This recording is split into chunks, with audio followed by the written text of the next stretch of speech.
ভোলা, সে তো বছর খানেক আগে ডেঙ্গু জ্বরে মারা গেছে রে খোকা। আরে সেবারের চিঠিতে তোকে লিখলাম না।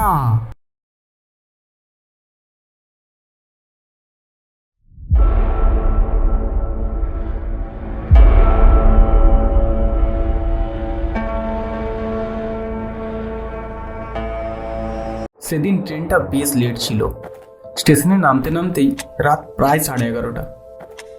নির্জন স্টেশনে স্টেশন মাস্টারকেও কোথাও দেখতে পেলাম না। সঙ্গে অবশ্য আরেকজন নামলো, কিন্তু সে যাবে মজদিয়া গ্রামে, আর আমার বাড়ি তার ঠিক উল্টো দিকে, কাকডাঙ্গা গ্রামে। অগত্যা একা একাই বাড়ির দিকে রওনা হলাম। একে গভীর রাত, তার উপর নির্জন রাস্তা, গাটা বেশ ছমছম করে উঠল।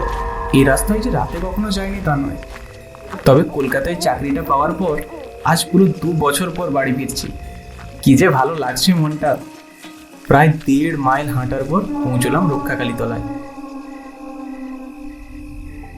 এখানে কতই না খেলাধুলা করেছি ছোটবেলায়। বিলে, পচা, কালু, কি জানি তারা এখন কেমন আছে। কাল অবশ্য দেখা হবে সবার সঙ্গে, ভাবতেই মনটা কেমন আনন্দে ভরে গেল। তবে যার কথা সবচেয়ে বেশি মনে পড়লো, সে আমাদের সবচেয়ে কাছের মানুষ, আমাদের লিডার ভুলোদা। যেমন সাহসী তার তেমনি গায়ের জোর। আমরা যখন লেবু দিয়ে ফুটবল খেলতাম, তখন ভুলোদা খেলতো বেল দিয়ে। জিজ্ঞেস করলে বলতো, পায়ের ক্ষমতা বাড়াতে হবে না। আর আমাদের সবচেয়ে প্রিয় জিনিস ছিল ভুলোদার মুখে শোনা ভূতের গল্প। উফ, মনে পড়ে গেল সেই বর্ষা মুখর সন্ধ্যার দিনগুলো। ইস, যদি ফিরে পেতাম ওই দিনগুলো, কতই না মজা হতো। তবে বছরখানেক আগে খবর পেয়েছিলাম ভুলোদা নাকি ডেঙ্গু জ্বরে আক্রান্ত। কি জানি কেমন আছে এখন ভুলোদা। ভাবতে ভাবতেই হঠাৎ কখন জমিদার বাড়ির পুকুর পাড়ে এসে পড়েছি, বুঝতেই পারিনি। হঠাৎ শুনতে পেলাম কি যেন পিছন থেকে আমার নাম ধরে ডাকছে। বীরু, আরে ও বীরু, আরে দাঁড়া দাঁড়া, এত তাড়া কিসের? কণ্ঠস্বরটা বেশ চেনা লাগলো, আগে কোথায় যেন শুনেছি। ভাবতে ভাবতেই লোকটা আমার কাছে এসে পৌঁছালো। বলল, ই বীরু, এতদিন পর গ্রামের কথা মনে পড়লো? ততক্ষণে আমি চিনে ফেলেছি লোকটাকে। আরে ভুলোদা, তোমার কথাই তো ভাবছিলাম এক্ষুনি। কিন্তু তুমি এই শীতের রাতে এদিকে কি করছো?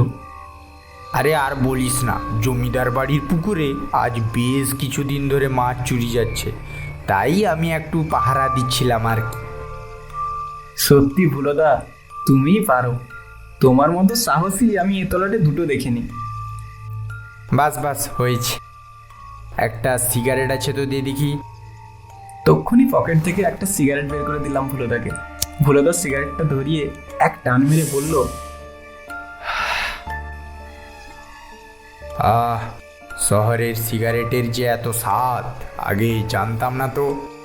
আমি বললাম, তাহলে এই নাও, পুরো সিগারেটের প্যাকেটটাই তুমি রাখো।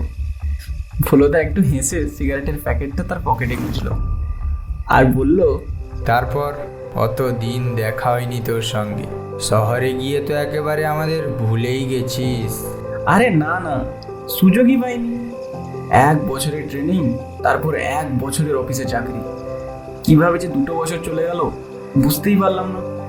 দিয়ে তুমি বলো, মাঝে শুনছিলাম তোমার নাকি একবার ডেঙ্গু হয়েছিল। ভোলদা মুখটা শুকনো করে বলল, ওটাই তো কাল হলো। আমি একটু অবাক হয়ে বললাম, মানে? ও কিছু নয়, তুই বাড়ি যা, অতটা পথ এসছিস, যা বাড়ি গিয়ে বিশ্রাম নে।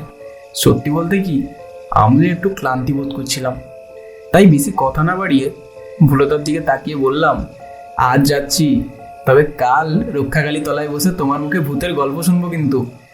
কত দিন হলো তোমার মুখে ভূতের গল্প শুনিনি। ভুলদা সিগারেটের শেষ টানটা দিয়ে একটু হেসে আমার দিকে তাকালো, আর আমি বাড়ি ফেরার পথে রওনা দিলাম।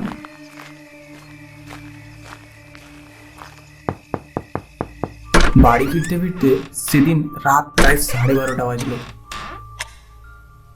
বাবা জিজ্ঞেস করলো, কি রে খোকা, এত দেরি হলো যে? আমি একটু হেসে উত্তর দিলাম, একই ট্রেন লেট, তার উপর মাঝপথে ভুলুদার সঙ্গে দেখা। বাবা বিস্ময়ের সঙ্গে বলে উঠল, ভোলা, সে তো বছর খানেক আগে ডেঙ্গু জ্বরে মারা গেছে রে খোকা। আরে সেবারের চিঠিতে তোকে লিখলাম না। আমার কাবে একটা ঠান্ডা স্রোত খেলে গেল। তাহলে কার সঙ্গে কথা বলছিলাম এতক্ষণ? সিগারেট দিলাম, তাহলে সবই কি ভৌতিক ব্যাপার? কি আশ্চর্য ঘটনাই না ঘটে এই পৃথিবীতে।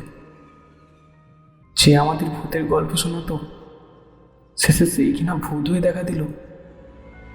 ভাবতে ভাবতেই আমার চোখের কম দিয়ে এক ফোঁটা জল গড়িয়ে পড়লো।